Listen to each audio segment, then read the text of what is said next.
Hello friends, আমার চ্যানেলে তোমাদের সকলকে স্বাগত জানাই। দেখো, আজকে আমি একটি নতুন রেসিপি শেয়ার করছি তোমাদেরকে।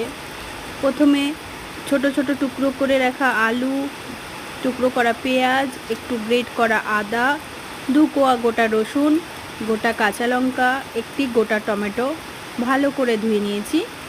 তারপর একটু মসুরির ডালও ধুয়ে নিয়েছি।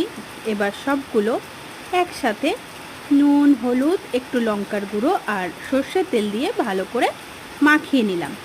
তারপর কড়াই গরম হলে মিশ্রণটি দিয়ে সামান্য জল দিয়ে হালকা আঁচে ঢাকা দিয়ে রেখে দিলাম।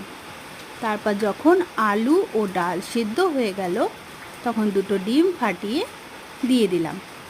দেখতে হবে যাতে ডিমের কুসুমটা যেন ফেটে না যায়। তারপর ডিম যখন হাফ সেদ্ধ হয়ে যাবে তখন মনে করতে হবে রান্নাটি রেডি হয়ে গেছে। আমার ভিডিওটি ভালো লাগলে প্লিজ লাইক করো, কমেন্ট করো এবং শেয়ার করো।